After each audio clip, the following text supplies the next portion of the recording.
আসসালামু আলাইকুম রহমতুল্লাহি ওয়া বারাকাতুহু। নাহমাদুহু ওয়া নুসাল্লি আলা রাসূলিহিল কারীম, আম্মা বা'দ। ফাআউযু বিল্লাহি মিনাশ শাইতানির রাজীম।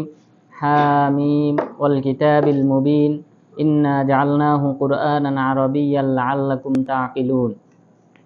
সমস্ত প্রশংসা, সমস্ত গুণগান মহান রব্বুল আলামিনের জন্য, যিনি আমাদেরকে আজকের এই বৃহস্পতিবারের কোরআনের তাফসিরের দার্সে উপস্থিত হওয়ার তৌফিক দান করেছেন। সেই মহান রব্বুল আলামিনের দরগাহে জানাই লাখো কোটি সুজুদ ও শুকরিয়া, আলহামদুলিল্লাহ। দুরুদ ও সালাম বর্ষিত হোক মানবতার মুক্তির দূত মুহাম্মদ সাল্লাল্লাহু আলাইহি ওয়াসাল্লামের উপর। আজকে ইনশাআল্লাহ আমরা সূরা যুখরুফের 1 থেকে 28 নং আয়াত পর্যন্ত তাফসির করব। তো সূরা যুখরুফ, এই যুখরুফ শব্দের অর্থ হলো যে চাকচিক্য, সৌন্দর্য। তো এটা হতে পারে পার্থিব জীবনের যে সকল সামগ্রী আছে, জিনিসপত্র আছে, এইগুলির সৌন্দর্য, অথবা মানুষের যে কথার যে সৌন্দর্যতা আছে, এটাকেও যুখরুফুল কওল বলা হয়। তথা মানুষ যে বাকপটুতা আছে, এটাকেও যুখরুফ বলা হয়। তো এই মর্মে এই সূরাটা অবতীর্ণ করা হয়েছে। আর এই সূরাটা অবতীর্ণ হয়েছে মক্কায়। এই সূরা অবতীর্ণ হয়েছে মক্কায়। আর মুকাতিল রাহিমাহুল্লাহ তিনি বলেছেন, শুধুমাত্র ওয়াসআল মান আরসালনা মিন ক্বাবলিকা মির রুসুলিনা, এই আয়াতটা শুধুমাত্র মদিনায় অবতীর্ণ হয়েছে, বাকি পুরা সূরাটা অবতীর্ণ হয়েছে মক্কায়। মহান রব্বুল আলামিন বলেন, হামিম, এটা হুরুফে মুকাত্তাআত, যার অর্থ একমাত্র আল্লাহ তাআলা ভালো জানেন। ওয়াল কিতাবিল মুবিন, স্পষ্ট কিতাবের শপথ। এখানে স্পষ্ট কিতাব, কিতাব বলতে বোঝানো হয়েছে কোরআন, যে স্পষ্ট কোরআনের শপথ। আল মুবিন মানে স্পষ্ট, স্পষ্ট বলতে আহকামুহু ওয়া ফারাইদুহু, এই কোরআনে যে সকল বিধিবিধান দেওয়া হয়েছে এবং যে সকল বিধান ফরজ করা হয়েছে, সেই বিধানগুলি স্পষ্ট। ইন্না জাআলনাহু কুরআনান আরাবিয়্যান লাআল্লাকুম তা'কিলুন, আমি এই কোরআনকে আরবি ভাষায় অবতীর্ণ করেছি। জাআলনা অর্থ কয়েকটা অর্থ হয়, তার মধ্যে এখানে যেটা প্রযোজ্য সেটা হলো আনজালনা। আমি এই কোরআনকে অবতীর্ণ করেছি আরবি ভাষায়, লাআল্লাকুম তা'কিলুন, যেন তোমরা বুঝতে পারো, তোমাদের জন্য অনুধাবন করা যেন সহজ হয়। তাহলে এই কিতাবটা এটা আরবদেরকে লক্ষ্য করে বলা হয়েছে যে কোরআনটা আমি আরবি ভাষা অবতীর্ণ করেছি, যেহেতু রাসূল সাল্লাল্লাহু আলাইহি ওয়াসাল্লামের ভাষা আরবি এবং তার সাথী যারা ছিলেন সাহাবাগণ, তাদের ভাষাও ছিল আরবি। এই কারণে আরবি ভাষায় আল্লাহ তাআলা কোরআন অবতীর্ণ করেছেন। এবং যখনই আল্লাহ তাআলা কোনো আসমানি কিতাব অবতীর্ণ করেছেন, তখনই সেই নবীর ভাষায় আসমানি কিতাব অবতীর্ণ করেছেন। যেমন তাওরাত অবতীর্ণ করা হয়েছে হিব্রু ভাষায়, এটা মুসা আলাইহিস সালামের ভাষা, বানু ইসরাইলের ভাষা। এরপর আল্লাহ তাআলা ইনজিল অবতীর্ণ করেছেন সুরিয়ানি ভাষায়, এটা ঈসা আলাইহিস সালামের ভাষা এবং তার অনুসারীদের ভাষা। তো এইভাবে আল্লাহ তাআলা যখন যে নবীকে পাঠিয়েছেন, তখন সেই নবীর ভাষাতেই আসমানি কিতাব অবতীর্ণ করেছেন। তো এখানে অনুরূপভাবে মুহাম্মদ সাল্লাল্লাহু আলাইহি ওয়াসাল্লাম, তাকেও যেহেতু আরবদের কাছে প্রেরণ করা হয়েছিল, তো সুতরাং তাকেও আরবি ভাষায় এই কোরআনটা দেওয়া হয়েছে। এরপর এখানে যে বলা হয়েছে লাআল্লাকুম তা'কিলুন, যেন তোমরা বুঝতে পারো, অনুধাবন করতে পারো। তো তাহলে এই বোঝার অর্থ যদি আমরা গ্রহণ করি, তাহলে এটা দ্বারা উদ্দেশ্য হবে আরবগণ। আর ইবনে যায়েদ রাহিমাহুল্লাহ তিনি বলেছেন, লাআল্লাকুম তাতাফাক্কারুন, যেন তোমরা গবেষণা করতে পারো, চিন্তা ভাবনা করতে পারো এই কোরআন নিয়ে। তো যদি চিন্তা ভাবনার অর্থ আসে, তাহলে এটা আরব অনারব সবার জন্য সম্বোধন, যে কোরআনটা আরব অনারব সবার জন্য আমি অবতরণ করেছি। কেন? লাআল্লাকুম তাতাফাক্কারুন, যেন তোমরা অনুধাবন করতে পারো, চিন্তা ভাবনা করতে পারো, গবেষণা করতে পারো। তো গবেষণা শুধু আরবরা না, বরং অনারব যারা, তারাও এটা নিয়ে গবেষণা করতে পারে। এরপর মহান রব্বুল আলামিন বললেন, ওয়া ইন্নাহু ফি উম্মিল কিতাব লাদাইনা আলা আলিয়্যুন হাকিম, নিশ্চয়ই এই কিতাবটা, ওয়া ইন্নাহু বলতে এই কোরআন, এই কোরআনটা রয়েছে ফি উম্মিল কিতাব, মূল কিতাবে, লাউহে মাহফুজে। এই কোরআনটা লাউহে মাহফুজে সংরক্ষিত রয়েছে, লাদাইনা, আমার নিকট। লা আলিয়্যুন হাকিম, নিশ্চয়ই এটি হলো, এই কোরআনটা হলো লা আলী অর্থাৎ রফি', সুমহান, এবং হাকিম, প্রজ্ঞাময়। এখানে জ্ঞান বিজ্ঞানের আলোচনা রয়েছে এই কোরআনে, এবং এই কোরআনটা সংরক্ষিত রয়েছে লাউহে মাহফুজে। সুতরাং এই কোরআন যদি পৃথিবী থেকে তুলে দেওয়া হয় তবুও এটা লাউহে মাহফুজে সংরক্ষিত থাকবে। তো শেষ জামানায় প্রত্যেক মানুষের অন্তর থেকে এবং এই কিতাব থেকে, কোরআনের যে পাণ্ডুলিপি আছে, তাফসিরের যে পাণ্ডুলিপি আছে, এই কিতাবগুলি থেকেও এই কোরআনের আয়াত হঠাৎ করে লাইয়ুসরা, যে হঠাৎ করে মানুষের অন্তর থেকে, কিতাব থেকে তুলে দেওয়া হবে। এটা হবে সবচেয়ে বড় মুসিবত। কারণ তখন মানুষ হেদায়েতের জন্য তখন মানুষ আর কোনো আসমানি কিতাব পাবে না এবং মানুষ গুমরাহের দিকে ধাবিত হবে। এমনকি হুযায়ফা রাদিয়াল্লাহু আনহু থেকে বর্ণিত, রাসূল সাল্লাল্লাহু আলাইহি ওয়াসাল্লাম বলেছেন, ইয়াদরুসুল ইসলামু কামা ইয়াদরুসু ওয়াসিয়ুস সাও হাত্তা লা ইউদরা মা সলাতুন ওয়ালা সিয়াম ওয়ালা সাদাকা ওয়ালা নুসুক। যে ইসলাম একসময় পুরাতন হয়ে যাবে যেভাবে মানুষের কাপড়ের আঁচল পুরাতন হয়ে যায়। এমনকি মানুষ নামাজ কাকে বলে, সালাত কাকে বলে, যাকাত কাকে বলে, হজ কাকে বলে এবং যে দান সদকা আছে এগুলি কাকে বলে এটা মানুষ জানবে না। অর্থাৎ ইসলামের যে মূল রোকন, এই রোকনগুলিও মানুষ একসময় ভুলে যাবে, এমন পর্যায়ে যাবে। অন্য হাদিসে রাসূল সাল্লাল্লাহু আলাইহি ওয়াসাল্লাম বলেছেন, এমনকি মানুষেরা শুধুমাত্র তাদের কাছে এই বাক্যটাই থাকবে ইসলামের, যে লা ইলাহা ইল্লাল্লাহ। তারা বলবে যে আমরা আমাদের পূর্বপুরুষদেরকে লা ইলাহা ইল্লাল্লাহ বলতে শুনেছি, সুতরাং আমরাও বলবো। তো এই পর্যায়ে চলে যাবে এক সময় ইসলাম। অর্থাৎ ইসলামের মধ্যে শুধুমাত্র আল্লাহর নামটা থাকবে, অর্থাৎ লা ইলাহা ইল্লাল্লাহ এই বাক্যটাই থাকবে, আর বাকি যে ইবাদতগুলি আছে সালাত, যাকাত ইত্যাদি মানুষ এক সময় ভুলে যাবে। অর্থাৎ কোরআন যখন উঠে যাবে তখন মানুষ হিদায়াতের জন্য গাইডলাইন হিসেবে কোনো কিছুই পাবে না। তখন ধীরে ধীরে মানুষ কালক্রমে একসময় গুমরাহির দিকে ছুটে যাবে এবং ইসলাম ধর্ম থেকে আরো বেশি দূরে সরে যাবে। তো এই কোরআন তুলে দেওয়াটা হবে এটা একটা বড় মুসিবত, মুসলিম উম্মতের জন্য এটা হবে সবচেয়ে বড় ফিতনা। তো আল্লাহ তাআলা বললেন এই কোরআনটা লাউহে মাহফুজে সংরক্ষিত রয়েছে, লাদাইনা আমার নিকট। তো এই লাদাইনা শব্দ দ্বারা বোঝা যায় যে আল্লাহ তাআলা যেখানে আছেন সেই জায়গায় যে জিনিসগুলি আছে তারাও সম্মানের অধিকারী। তা না হলে লাদাইনা আমার নিকট রয়েছে বলার মাঝে আলাদা কোনো ফজিলত থাকতো না। তাহলে বোঝা যায় লাউহে মাহফুজ রয়েছে উপরে আসমানে। তো ইবনে আব্বাস রাদিয়াল্লাহু আনহু তিনি বলেছেন প্রথম আসমানে আছে লাউহে মাহফুজ। এখানেই এই কোরআন প্রথমে আল্লাহ তাআলা লাইলাতুল কদরে অবতরণ করেন। অর্থাৎ পুরা কোরআনটা লাইলাতুল কদরে আল্লাহ তাআলা অবতরণ করেন এই লাউহে মাহফুজে। এরপর এই লাউহে মাহফুজ থেকে রাসূল সাল্লাল্লাহু আলাইহি ওয়াসাল্লামের কাছে পুরা 23 বছরে অবতীর্ণ করা হয়েছে। তাহলে পবিত্র কোরআন লাউহে মাহফুজে সংরক্ষিত রয়েছে। এরপর এখানে যে বলা হয়েছে ওয়া ইন্নাহু, এখানে হু যে জমির আছে, এই জমিরের আমরা অর্থ করলাম যে কোরআন, যেহেতু পূর্বে কোরআনের আলোচনা চলতেছে, ওয়াল কিতাবিল মুবিন স্পষ্ট কিতাব, আর স্পষ্ট কিতাব দ্বারা কোরআন উদ্দেশ্য। তবে ইবনে জুরাইজ রাহিমাহুল্লাহ তিনি বলেছেন যে এখানে উদ্দেশ্য হলো আমালুল খালক মিন ঈমান ওয়া কুফর ওয়া তাআ ওয়া মাসিয়া, যে লাউহে মাহফুজে সংরক্ষিত রয়েছে মানুষের আমল, সেটা ঈমান হোক, কুফরি হোক, অথবা ইবাদত হোক, অথবা অন্যায় কাজ হোক, যে সকল কাজে মানুষ জড়িত সেই সকল কাজ লাউহে মাহফুজে সংরক্ষিত থাকবে।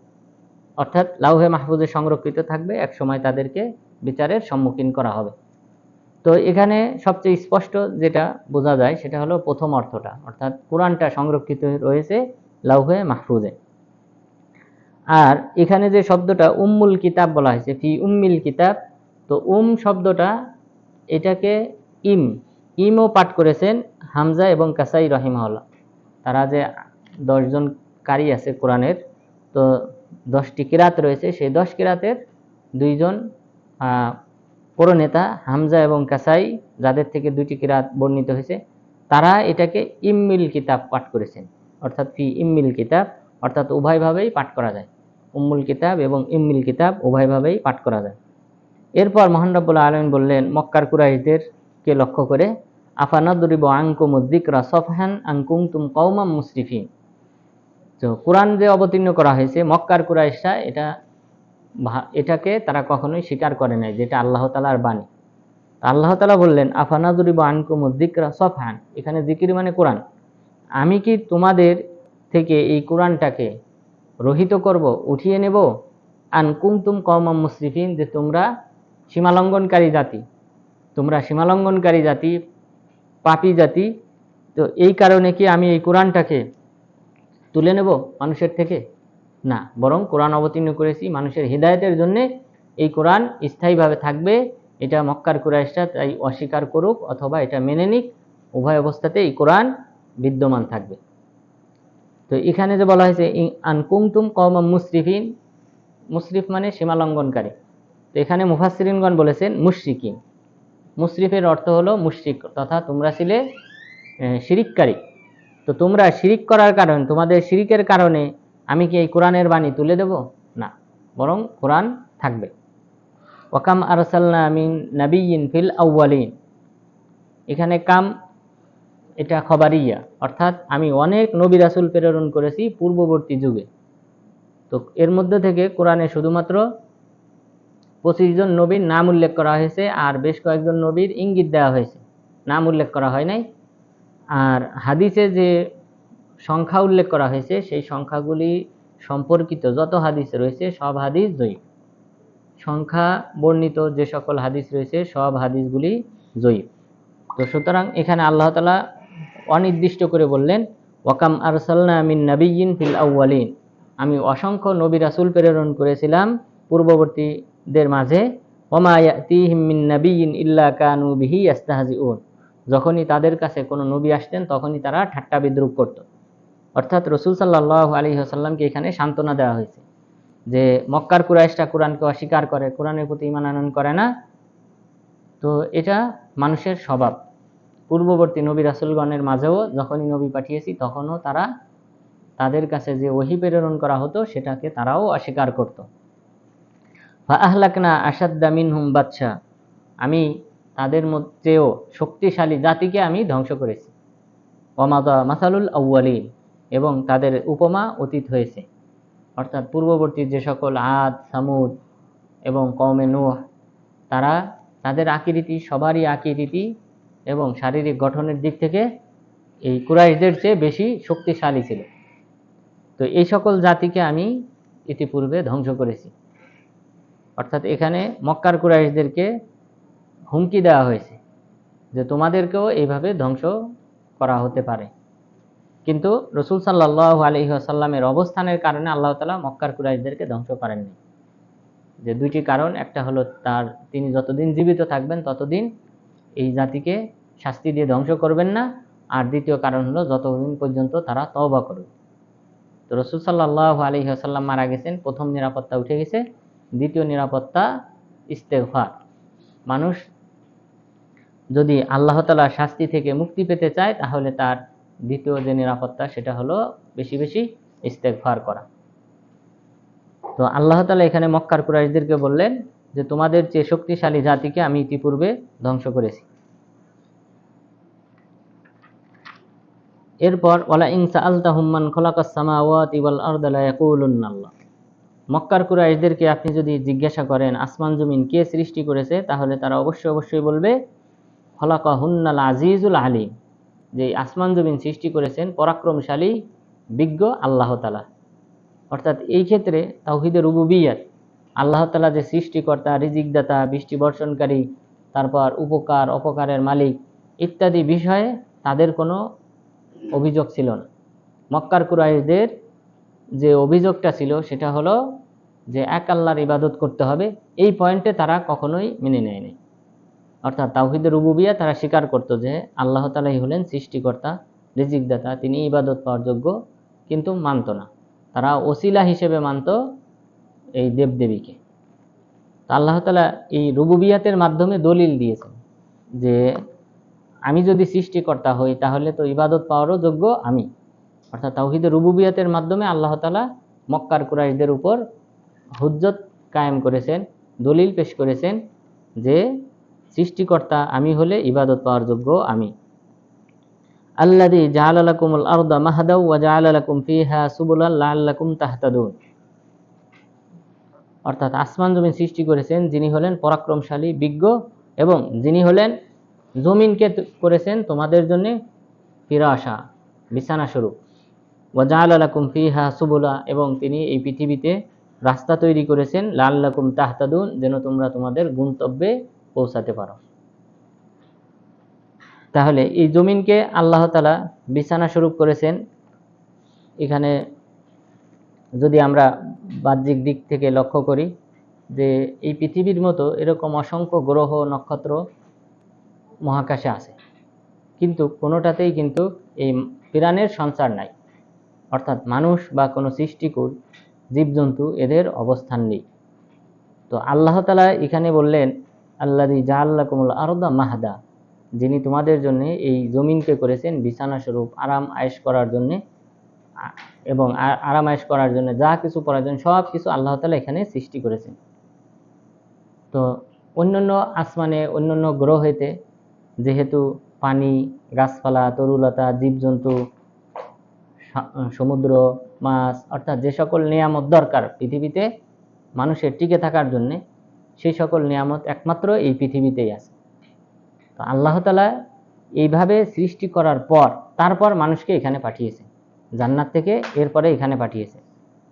তো এক আল্লাহ তাআলার অস্তিত্বের প্রমাণের জন্য আমাদের অবস্থান এই পৃথিবীতে এটাই প্রমাণ করে যে এক আল্লাহ তাআলার অস্তিত্ব রয়েছে।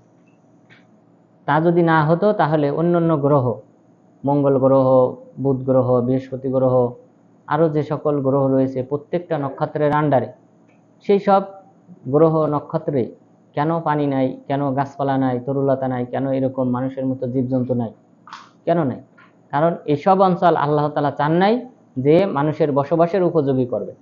এই কারণে সেখানে এখনো পানির অস্তিত্ব নাই এবং জীবজন্তুর অস্তিত্ব নাই।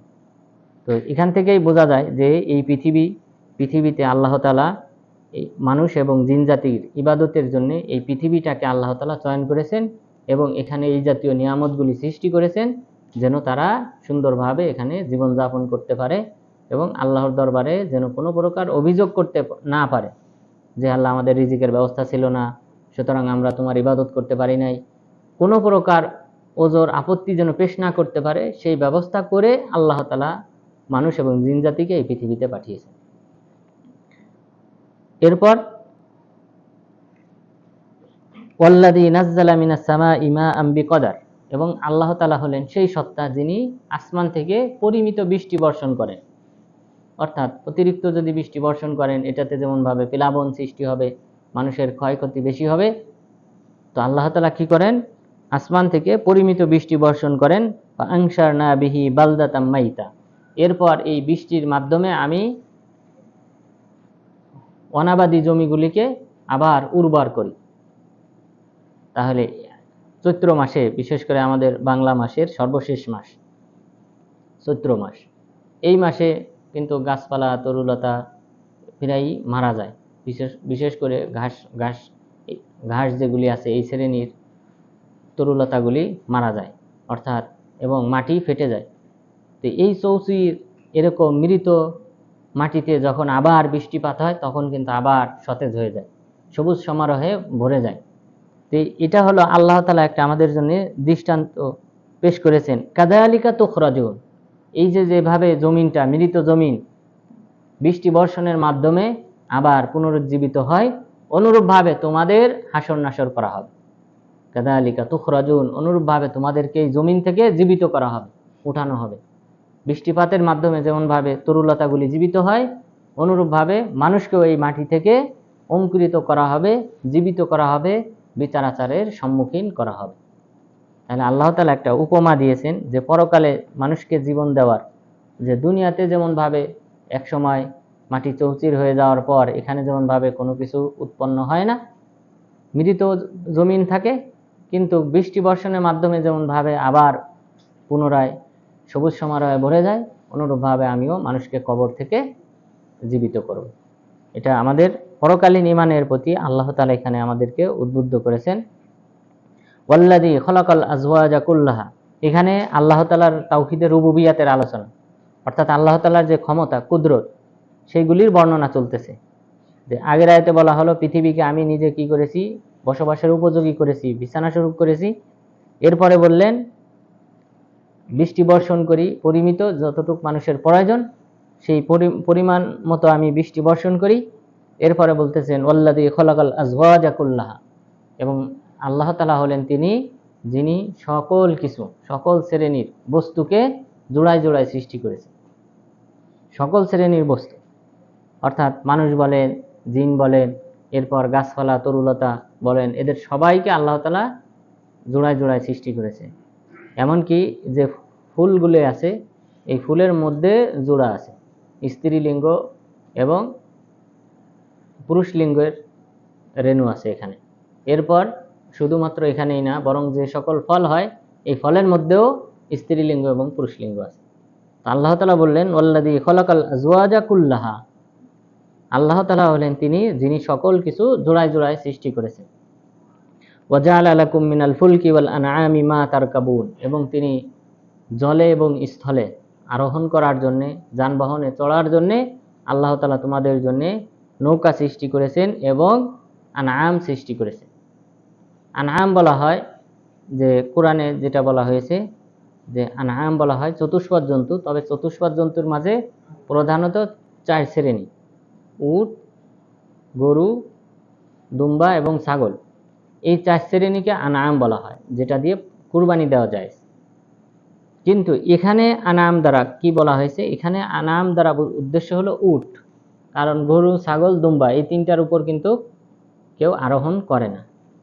গরু, উট এবং গরু, ছাগল এবং দুম্বা এই 3টার উপর কেউ আরোহণ করে না। এখানে আনাম দ্বারা, এই কারণে মুফাসসিরিনগণ বলেছেন আনাম দ্বারা উদ্দেশ্য হলো শুধুমাত্র ইবিল, উট। আর আরেকটা হাদিস রয়েছে, রাসূল সাল্লাল্লাহু আলাইহি ওয়াসাল্লাম বলেছেন যে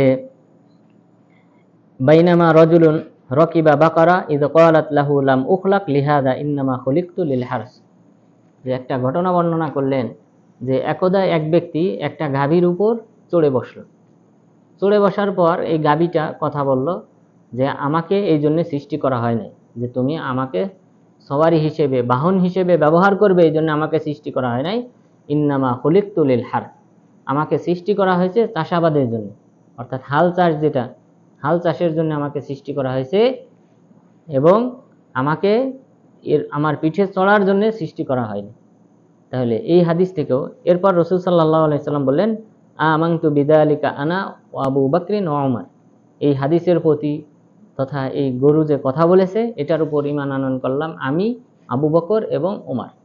যদিও ওই মজলিসে আবু বকর রাদিয়াল্লাহু আনহু এবং উমর রাদিয়াল্লাহু আনহু উপস্থিত ছিলেন, তাদের অনুপস্থিতি থাকা সত্ত্বেও তিনি বললেন এটার প্রতি তারা দুইজনও ঈমান এনেছে।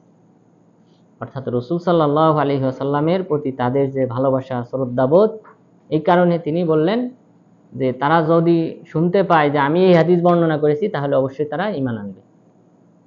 তো তাহলে এই হাদিস থেকে বোঝা যায় যে গরু এটা বাহন হিসেবে ব্যবহার করা হয় না। সুতরাং আল্লাহ তাআলা যে এখানে আনআম শব্দ ব্যবহার করেছেন এটা তার উদ্দেশ্য উট। তাহলে আল্লাহ তাআলা হলেন তিনি যিনি তোমাদের জন্য নৌযান সৃষ্টি করেছেন সমুদ্র পথে চলার জন্য, এবং ওয়াল আনআম, এবং উট সৃষ্টি করেছেন যার উপর তোমরা আরোহণ করো। লিতাস্তাবু আলা যুহুরিহি, যেন তোমরা ইহার পিঠে আরোহণ করতে পারো। সুম্মা তাযকুরু নি'মাতা রাব্বিকুম, এরপর তোমাদের রবের নিয়ামতের শুকরিয়া আদায় করতে পারো। ইযা স্তাওয়াইতুম আলাইহি ওয়া তাকুলু, যখন তোমরা ইহার পিঠে চড়বে, উঠে বসবে, বসার পর তোমরা পাঠ করবে সুবহানাল্লাযী সাখখারা লানা হাযা ওয়া মা কুন্না লাহু মুকরিনিন ইন্না ইলা রাব্বিনা লামুনকালিবুন, যে তোমরা এই দোয়াটা পাঠ করবে। তাহলে ওয়া তাকুলু, তোমরা পাঠ করবে সুবহানাল্লাযী, পবিত্রতা সেই সত্তার জন্য, সেই আল্লাহ তাআলার জন্য যিনি সাখখারা লানা হাযা, যিনি আমাদের জন্য এই বাহনকে অধীনস্থ করে দিয়েছেন, বশীভূত করে দিয়েছেন। ওয়া মা কুন্না লাহু মুকরিনিন, আমরা এটাকে বশীভূতকারী ছিলাম না, অর্থাৎ আমাদের পক্ষে এই সুবিশাল দেহের অধিকারী গরু, উট ইত্যাদিকে বশীভূত করার অধিকার আমাদের ছিল না। ওয়া ইন্না ইলা রাব্বিনা লামুনকালিবুন, নিশ্চয়ই আমাদের প্রত্যাবর্তন হবে আমাদের রবের নিকট। তো এই যে যে দোয়াটা, তাহলে এই দোয়াটা কিসের? স্থলভাগে না জলজভাগে? এটা হলো স্থলভাগের দোয়া, ঠিক আছে? তাহলে আমরা বাসে যখন চড়বো তখন সুবহানাল্লাযী সাখখারা লানা হাযা ওয়া মা কুন্না লাহু মুকরিনিন ওয়া ইন্না ইলা রাব্বিনা লামুনকালিবুন, এটা পাঠ করব। অথবা আরেকটা দোয়া যেটা আমরা সাধারণত পাঠ করি, বিসমিল্লাহি আল্লাহু আকবার সুবহানাল্লাযী সাখখারা লানা হাযা ওয়া মা কুন্না লাহু মুকরিনিন ওয়া ইন্না ইলা রাব্বিনা লামুনকালিবুন আল্লাহুম্মা ইন্না নাসআলুকা ফি সাফারিনা হাযাল বিররা ওয়াত তাকওয়া মিনাল আমালি মা তারদা। এই যে বড় দোয়াটা আছে এটাও পাঠ করা যায়। এরপর লা হাওলা ওয়ালা কুওয়াতা ইল্লা বিল্লাহ, এটাও পাঠ করা যায় সফরে। এরপর দ্বিতীয় যে দোয়াটা আমাদেরকে পাঠ করতে হবে, তাহলে এখানে এটা হলো উটের উপর যখন আমরা চড়বো, বা বর্তমানে গাড়ি, বাস, ট্রেন বা বিমান ইত্যাদিতে আমরা যখন উঠবো তখন এই দোয়া পাঠ করব। কিন্তু যখন নৌপথে আমরা চলাচল করব, যেহেতু আগের আয়াতে কি বলা হয়েছে, ওয়া জাআলা লাকুম মিনাল ফুলক, যে তিনি তোমাদের জন্য নৌযান তৈরি করেছেন। তো নৌযানের যে দোয়া সেটা বর্ণিত হয়েছে, যে নূহ আলাইহিস সালাম সম্পর্কে যখন আলোচনা করা হয়েছে, তখন আলোচনা করা হয়েছে, সেখানে উল্লেখ করা হয়েছে যে নূহ আলাইহিস সালাম বলেছিলেন যে বিসমিল্লাহি মাজরেহা ওয়া মুরসাহা ওয়া ইন্না ইলা বিসমিল্লাহি মাজরেহা ওয়া মুরসাহা ওয়া ইন্না রাব্বি লাগফুরুর রহিম। এটা হলো, তাহলে নৌপথে যখন আমরা চলাচল করব তখন এই দোয়াটা পাঠ করব। এরপর আচ্ছা, তাহলে আল্লাহর নিকট আমাদের প্রত্যাবর্তন।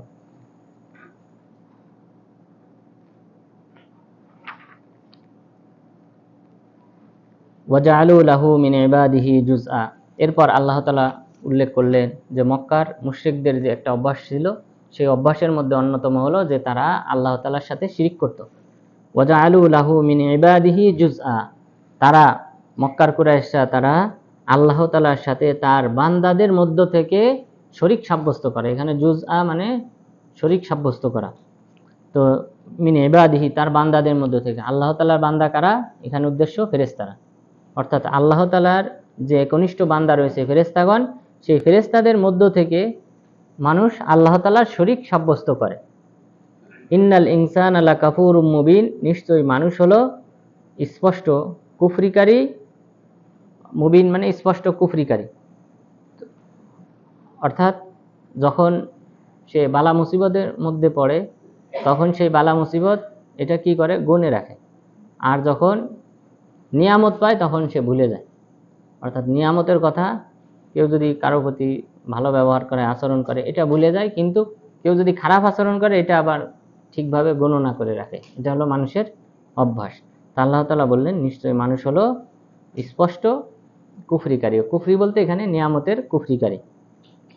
তো এখানে আল্লাহ তাআলা যে বললেন যে মিন ইবাদিহি জুজআ, আল্লাহর বান্দাদের মধ্য থেকে তারা শরীক সাব্যস্ত করে, এটা দ্বারা উদ্দেশ্য যে ফেরেশতাগণ, এটা পরের আয়াত থেকে বোঝা যায়। পরের আয়াতে আল্লাহ তাআলা বললেন আমিত্তাখাযা মিম্মা ইয়াখলুকু বানাত ওয়া আসফাকুম বিল বানিন।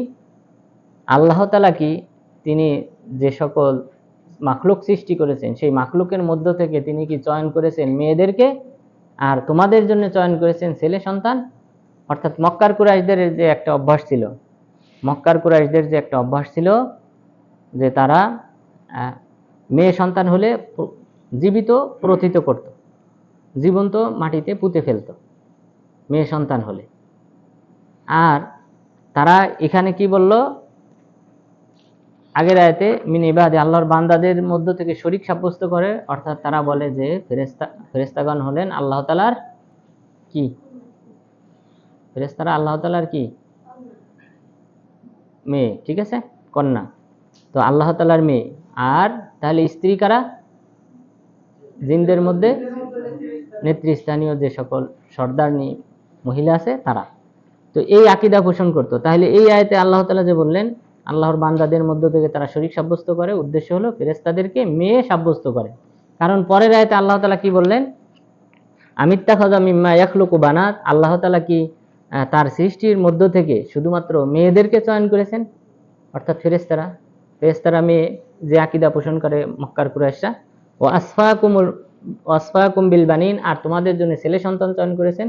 অর্থাৎ তোমাদেরকে যখন মেয়ে সন্তানের শুভ সংবাদ দেওয়া হয় তখন তোমাদের মুখ মলিন হয়ে যায় এবং তোমরা লজ্জায় তোমাদের সন্তানদেরকে, মেয়ে সন্তানদেরকে মাটিতে পতিত করো।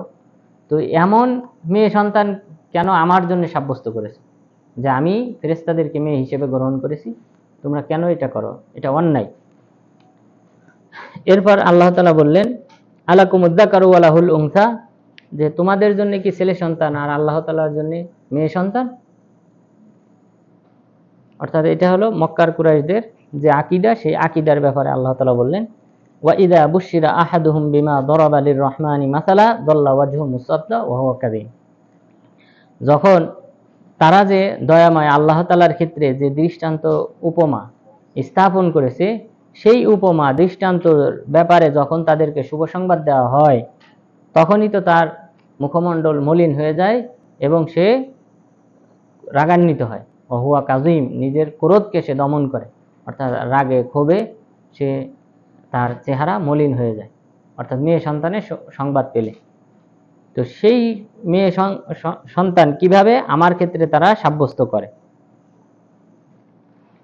আওয়ামাই ইউনাশাউ ফিল হিলিয়াতি ওয়া হুয়া ফিল খিসামি গায়রু মুবিন। এরপর আল্লাহ তাআলা মেয়েদের ত্রুটি বর্ণনা করেছেন যে আওয়ামাই ইউনাশাউ ফিল হিলিয়া, যে লালিত পালিত হয় অলংকারে, ওয়া হুয়া ফিল খিসামি গায়রু মুবিন, এবং যে তর্কে বিতর্কে অস্পষ্ট ভাষী, সেই মেয়েরাই কি আল্লাহ তাআলা শরীক? অর্থাৎ আল্লাহ তাআলা এখানে ইনকার করেছেন যে না, এই যে সকল অলংকারে লালিত পালিত মেয়েরা, এরা কখনোই আমার শরীকের অন্তর্ভুক্ত হতে পারে না। অর্থাৎ পুরুষের তুলনায় মেয়েরা আলোচনায় ইত্যাদিতে দুর্বল, পুরুষের তুলনায়, অর্থাৎ আমভাবে, সামগ্রিকভাবে না। অর্থাৎ সব পুরুষের চেয়ে যে মহিলারা দুর্বল তা না, বরং অনেক মহিলা আছে অনেক পুরুষের চেয়ে ভালো আলোচনা করে, ভালো বক্তব্য দেয়। তো এখানে আল্লাহ তাআলার উদ্দেশ্য হলো সাধারণতভাবে যারা তর্ক বিতর্কের ক্ষেত্রে অস্পষ্টভাষী এরা হলো মহিলারা, আর এরা সাধারণত অলংকারে লালিত পালিত হয়, বড় হয়। তো এরা কিভাবে আমার শরীকের অন্তর্ভুক্ত। ওয়াজআলুল মালাইকাতা আল্লাযীনা হুম ইবাদুর রহমানি ইনাসা। তো মক্কার কুরাইশদের আরেকটা অপরাধ যে ওয়াজআলুল মালাইকাতা আল্লাযীনা হুম ইবাদুর রহমান, যারা ফেরেশতা তাদেরকে তারা মনে করে, অর্থাৎ যারা ফেরেশতা এবং আল্লাহর বান্দা, সেই আল্লাহর বান্দা ফেরেশতাদেরকে তারা মনে করে ইনাসা, মহিলা। তাদের লিঙ্গ যে স্ত্রীলিঙ্গ, তারা এটা কোথায় পেল? আশাহিদু খালকাহুম, তারা কি আল্লাহ তাআলার এই সৃষ্টি তারা কি লক্ষ্য করেছে? তারা কি দেখেছে, স্বচক্ষে দেখেছে যে আমি ফেরেশতাদেরকে মেয়ে হিসেবে সৃষ্টি করেছি? না, তারা তো দেখে নাই। সাতুক্তাবু শাহাদাতুহুম ওয়া ইউসআলুন, সুতরাং তাদেরকে অচিরেই তাদের এই সাক্ষ্য গ্রহণ করা হবে এবং কিয়ামত দিবসে তাদেরকে প্রশ্নের সম্মুখীন করা হবে। কেন তোমরা আল্লাহ তাআলার ব্যাপারে এই জাতীয় আকীদা পোষণ করতে, যে ফেরেশতাগণ হলেন আল্লাহর মেয়ে এবং আল্লাহ তাআলা তাদেরকে মেয়ে হিসেবে গ্রহণ করেছেন, তোমরা না জেনে কিভাবে তোমরা এমন আকীদা পোষণ করতে, এই বিষয়ে তাদেরকে জিজ্ঞাসাবাদ করা হবে। ওয়াকালু লাউ শাআর রহমানু মা আবাদনাহুম, এখানে শুধুমাত্র মক্কার কুরাইশরা যে শুধুমাত্র ফেরেশতাদেরকে মেয়ে মনে করত তা না, বরং তাদের ইবাদত করত। কারণ পরের আয়াতে আল্লাহ তাআলা বললেন ওয়াকালু লাউ শাআর রহমানু মা আবাদনাহুম, তারা বলল আল্লাহ তাআলা যদি চাইতেন তাহলে আমরা তাদের উপাসনা করতাম না। মা লাহুম বিযালিকা মিন ইলম, এই বিষয়ে তাদের কোনো জ্ঞান নেই।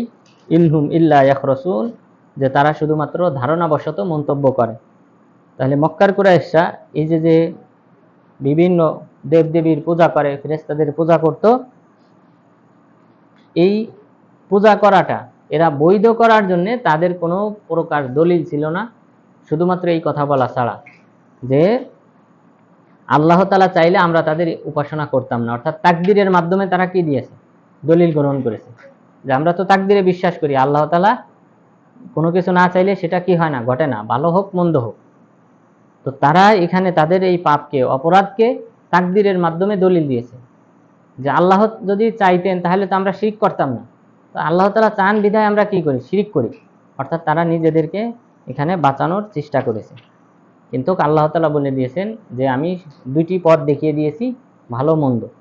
তো ভালো পথের অনুসরণ করতে বলা হয়েছে, আর অন্যায় পথ পরিহার করতে বলা হয়েছে। তো এই নির্দেশ অমান্য করার কারণে তাদেরকে কি করা হবে? শাস্তি দেওয়া হবে। আম আতাইনাহুম কিতাবাম মিন ক্বাবলিহি ফাহুম বিহি মুস্তামসিকুন।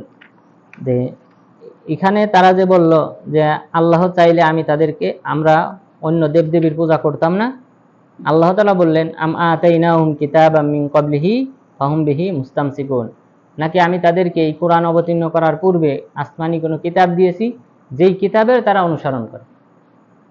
এমন তো কোনো কিতাব তাদেরকে দেই নাই যে কিতাবে শিরিক করার কথা বলা হয়েছে। তো তাহলে তারা কেন আল্লাহ তাআলার সাথে শিরিক করে? বাল ক্বালু ইন্না ওয়াজাদনা আবাআনা আলা উম্মাহ ওয়া ইন্না আলা আথারিহিম মুহতাদুন। বরং সর্বশেষ তারা যে দলিল পেশ করে সেটা হলো, বরং তারা বলল ইন্না ওয়াজাদনা আবাআনা আলা উম্মাহ, আমরা আমাদের বাপদাদাদেরকে পেয়েছি একটি আদর্শের উপর, একটি ধর্মের উপর, ওয়া ইন্না আলা আথারিহিম মুহতাদুন, আমরা তাদের শুধুমাত্র পদাঙ্ক অনুসরণকারী। অর্থাৎ আমরা পূর্বপুরুষের অনুসরণ করতেছি, সুতরাং আমাদের কোনো অপরাধ না, যেহেতু আমরা পূর্বপুরুষ তাদেরকে আমরা শিরিকের অবস্থায় পেয়েছি, সুতরাং আমরা তাদেরকে অনুসরণ করতেছি। ওয়াকাযালিকা মা আরসালনা মিন ক্বাবলিকা ফি ক্বরিয়াতিন মিন নাযির ইল্লা ক্বালা মুতরাফুহা। অনুরূপভাবে আমি যখনই কোনো জনপদবাসীর কাছে নবী রাসূল প্রেরণ করেছি, সতর্ককারী প্রেরণ করেছি, তখনই তাদের মধ্যে যারা যারা মুতরাফুহা মানে মুনাআম, যাদেরকে অর্থ সম্পদ দেওয়া হয়েছে, এমন ব্যক্তিরা তারা বলতো ইন্না ওয়াজাদনা আবাআনা আলা উম্মাহ, যে তারাও বলতো যে আমরা আমাদের পূর্বপুরুষদেরকে একটি আদর্শের উপর পেয়েছি, ওয়া ইন্না আলা আথারিহিম মুকতাদুন, আর আমরা তাদের পদাঙ্ক অনুসরণকারী। তাহলে মক্কার কুরাইশদের যে অভিযোগ এবং পূর্ববর্তী নবী রাসূলগণের বিরুদ্ধে যে অভিযোগ করা হয়েছিল সেটা একই অভিযোগ, যে তারা মনে করত যে আমরা পূর্বপুরুষদেরকে একটা ধর্মের উপর পেয়েছি, আর সেই ধর্ম অর্থাৎ শিরকি ধর্ম, আর আমরা তাদেরকে অনুসরণ করতেছি, সুতরাং এটা আমাদের অপরাধ না। কুল আওয়ালাউ জিতুকুম, আল্লাহ তাআলা প্রতি উত্তরে বললেন যে কুল আওয়ালাউ জিতুকুম বিআহদা মিম্মা ওয়াজাদতুম আলাইহি আবাআকুম, যে হে নবী আপনি বলেন যে আমি যদি তোমাদের কাছে তোমাদের পূর্বপুরুষদেরকে যে ধর্মের উপর পেয়েছো এর চেয়ে উত্তম আদর্শ নিয়ে আসি, তবুও কি তোমরা তোমাদের এই পূর্বপুরুষের ধর্মের উপর অটল থাকবে? অর্থাৎ আমি যে আদর্শ নিয়ে এসেছি এটা হলো উত্তম। ক্বালু ইন্না বিমা উরসিলতুম বিহি কাফিরুন, তখন তাদের আর কোনো উত্তর নেই, তখন তারা বলল যে আল্লাহ তাআলা তোমাদেরকে যা দিয়ে প্রেরণ করেছেন তা আমরা অস্বীকার করি। অর্থাৎ এখন তারা অস্বীকারের পথে চলে আসছে। আগের খিতাব ছিল যে তারা যেমন আকলি বিবেক দিয়ে তারা উত্তর দিয়েছিল যে আমরা আমাদের বাপদাদাদেরকে একটা ধর্মের উপর পেয়েছি, আমরা শুধুমাত্র তাদের অনুসরণকারী। যখন বলা হলো তাদের ধর্মের চেয়ে উত্তম ধর্ম যদি নিয়ে আসি, তবুও কি তোমরা বাপদাদার ধর্ম আঁকড়ে ধরবে? তখন তারা বলল যে না, তোমাদেরকে যা দেওয়া হয়েছে, যে ওহী নিয়ে তোমরা এসেছো, এটা আমরা মানি না, অস্বীকার করি। এটা হলো তাদের সর্বশেষ অবস্থা। আল্লাহ তাআলা বললেন ফান্তাকামনা মিনহুম, তখন আমি তাদের থেকে প্রতিশোধ গ্রহণ করলাম, তাদেরকে শাস্তির সম্মুখীন করলাম। ফানজুর কাইফা কানা আকিবাতুল মুকাজ্জিবিন, সুতরাং আপনি লক্ষ্য করেন মিথ্যা প্রতিপন্নকারীদের পরিণাম কি হয়েছিল, অর্থাৎ পূর্ববর্তী উম্মতকে। এখানে মুফাসসিরিনগণ অনেকে বলেছেন ফান্তাকামনা মিনহুম, আমি তাদের থেকে প্রতিশোধ গ্রহণ করেছি, এর অর্থ হলো আল কাহাত ওয়াল কতল ওয়াসসাবি, যে আমি মক্কার কুরাইশদেরকে দুর্ভিক্ষের মাধ্যমে শাস্তি প্রদান করেছি এবং হত্যা এবং বন্দী করার মাধ্যমে শাস্তি প্রদান করেছি। অর্থাৎ মক্কার কুরাইশদের 7 বছর পর্যন্ত তাদের কি ছিল? দুর্ভিক্ষ ছিল। মক্কায় রাসূল সাল্লাল্লাহু আলাইহি ওয়াসাল্লাম অবস্থানকালে, অর্থাৎ এই নবুয়তের 13 বছরের মধ্যে 7 বছর তারা দুর্ভিক্ষের মধ্যে বসবাস করেছিল। তো এটা একটা শাস্তি ছিল তাদের উপর। এরপর বদর, উহুদ এবং নানান যুদ্ধে তাদেরকে হত্যা করা হয়েছে, বন্দী করা হয়েছে, এটা উদ্দেশ্য। ফানজুর কাইফা কানা আকিবাতুল মুকাজ্জিবিন, সুতরাং আপনি লক্ষ্য করেন এই অস্বীকারীদের, মিথ্যা প্রতিপন্নকারীদের পরিণাম কি হয়েছিল। কিন্তু অন্যান্য মুফাসসিরিনগণ বলেছেন যে এটা দ্বারা উদ্দেশ্য পূর্ববর্তী নবী রাসূলগণের থেকে আমি প্রতিশোধ গ্রহণ করেছিলাম এবং আপনি তাদের উম্মতের যে পরিণাম হয়েছিল সেই দিকে আপনি লক্ষ্য করেন। এরপর মহান রব্বুল আলামিন ইব্রাহিম আলাইহিস সালাম সম্পর্কে, যেহেতু এই পুরো আলোচনাটাই আকীদা এবং তাওহীদ এবং নবী এবং কোরআন এই সম্পর্কে, তো এই ক্ষেত্রে ইব্রাহিম আলাইহিস সালামের একটা বিশাল অবদান ছিল। সেই অবদানের কথা আল্লাহ তাআলা উল্লেখ করেছেন, ওয়া ইয ক্বালা ইব্রাহিমু লিআবিহি ওয়া কওমিহি ইন্নানী বারাউম মিম্মা তা'বুদুন। স্মরণ করো সেই সময়ের কথা যখন ইব্রাহিম আলাইহিস সালাম তার বাবাকে এবং তার সম্প্রদায়ের লোকদেরকে বলেছিলেন যে আমি হলাম পূত পবিত্র, মুক্ত, তোমরা যে সকল দেবদেবীর পূজা করো ইহা থেকে আমি মুক্ত। তো ইব্রাহিম আলাইহিস সালামের বাবা আজার, তার আজার বলা হয় যে দেবদেবীর পূজারী। আজার শব্দটা কোরআনে উল্লেখ হয়েছে, কিন্তু মুফাসসিরিনগণ বলেছেন যে তার বাবার নাম ছিল তারাক, অর্থাৎ আজার হলো তার উপাধি। যেহেতু সে মূর্তির পূজারী ছিল সেই হিসেবে তাকে আজার বলা হয়, আর মূল নাম ছিল তারক। ইব্রাহিম আলাইহিস সালামের বাবার পরিণাম হবে কিয়ামত দিবসে যে তাকে একটা হায়না, পুরুষ হায়নার আকৃতিতে উত্তোলন করা হবে। উত্তোলন করার পর ইব্রাহিম আলাইহিস সালাম যখন দেখবেন যে অর্থাৎ হায়না, পুরুষ হায়না, এবং তার মুখে লাল রক্ত মাখানো থাকবে। অর্থাৎ হায়না যখন কোনো হিংস্র প্রাণী শিকার করে খাওয়ার সময় যে রক্ত মুখে মাখানো থাকে, ওই অবস্থায় ইব্রাহিম আলাইহিস সালামের সামনে পেশ করা হবে। তখন এরপর এই অবস্থায় দেখে ইব্রাহিম আলাইহিস সালাম মুখ ফিরিয়ে নেবেন এবং ফেরেশতারা তার পা ধরে তখন জাহান্নামে নিক্ষেপ করবেন। তো এই ছিল ইব্রাহিম আলাইহিস সালাম তার বাবার পরিণাম। তো আমাদের নবীর তার যে বাবা আছে এবং মা আছে তারা উভয়ে জাহান্নামী। এটা অনেকের আবেগে বশত অনেকেই মনে করে যে নবীর বাবা কিভাবে জাহান্নামী হয়। বিষয়টা ঈমানের সাথে সম্পর্কিত। যে ব্যক্তির ঈমান আছে সে কোনো নবীর বংশের সাথে সম্পর্ক হওয়া লাগবে না, তার এই ঈমানি সম্পর্কই তার নাজাতের জন্য যথেষ্ট। তো ইব্রাহিম আলাইহিস সালামের বাবা তিনি জাহান্নামী, রাসূল সাল্লাল্লাহু আলাইহি ওয়াসাল্লামের বাবা এবং মা তারা উভয়ে জাহান্নামী।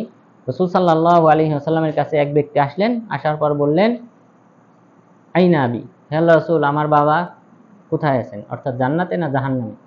তখন তিনি বললেন ফিন্নার, জাহান্নামে।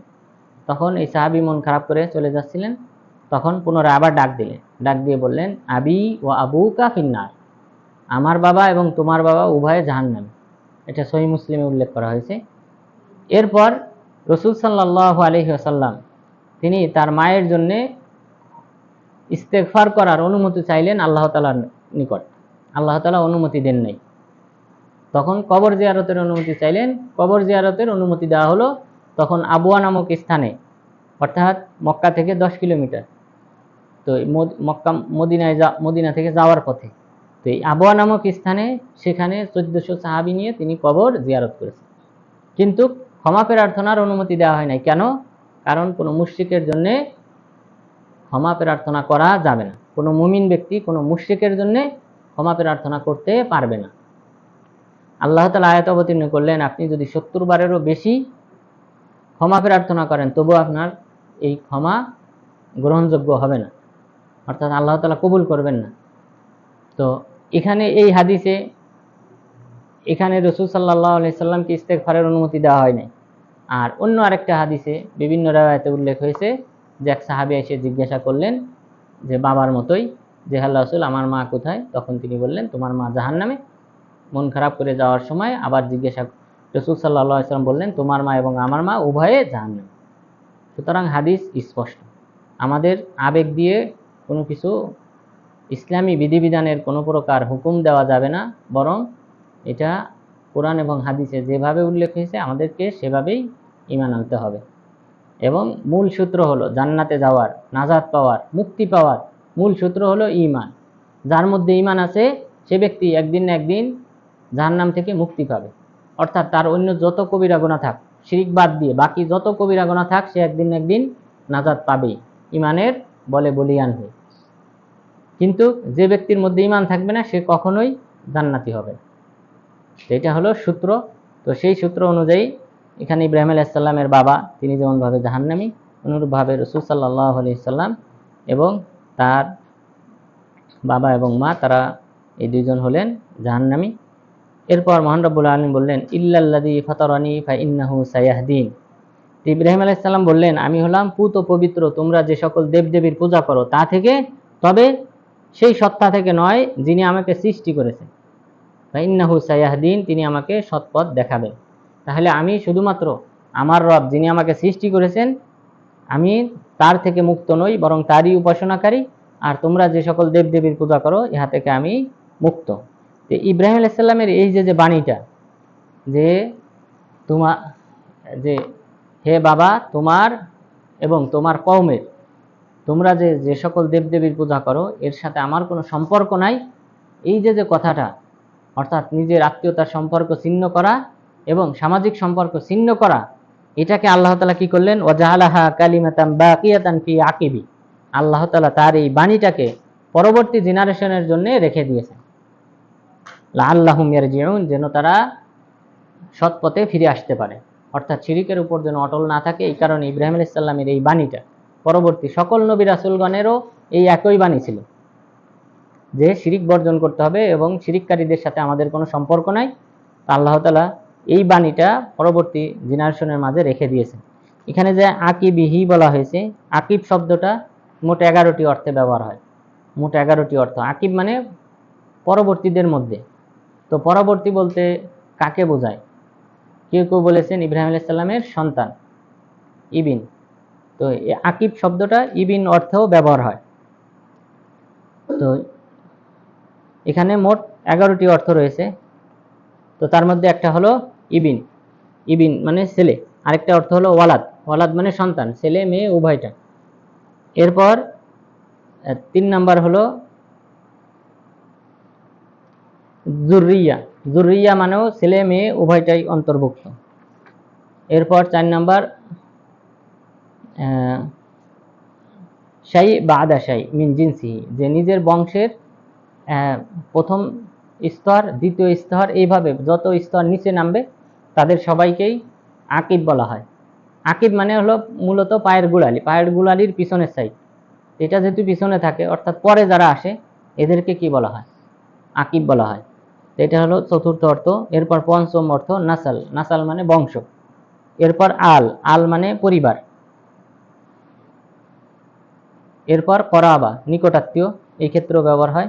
এরপর আশিরা, আশিরা মানে গোত্র, যে ছোট গোত্র থাকে, যে গোত্রের মাঝে অর্থাৎ বড় গোত্রের মাঝে শেখ বংশ, এই শেখ বংশের মাঝে আবার যদি উপশাখা গোত্র থাকে সেই গোত্রকেও আশিরা বলা হয়। এরপর আল কওম, কওম মানে এটা একটা জাতি, কওম মানে একটা জাতি, জাতির ক্ষেত্রেও আকিব শব্দটা ব্যবহার হয়। এরপর আল মাওয়ালি, 11তম অর্থ, সর্বশেষ অর্থ আল মাওয়ালি মানে অভিভাবক, বন্ধু, এই অর্থেও ব্যবহার হয়। তাহলে আল্লাহ তাআলা বললেন এই যে 11টি অর্থে, অর্থাৎ ইব্রাহিম আলাইহিস সালামের এই বাণীটা আমি পরবর্তীদের মধ্যে তথা ইব্রাহিম আলাইহিস সালামের ছেলেদের মধ্যে, তাদের বংশ পরম্পরায় এবং পরবর্তীতে সর্বশেষ উম্মত পর্যন্ত যারা আসবে তাদের মাঝে আমি তার এই বাণীটা রেখে দিয়েছি, অর্থাৎ যে শিরিককারীদের সাথে কোনো সম্পর্ক নেই।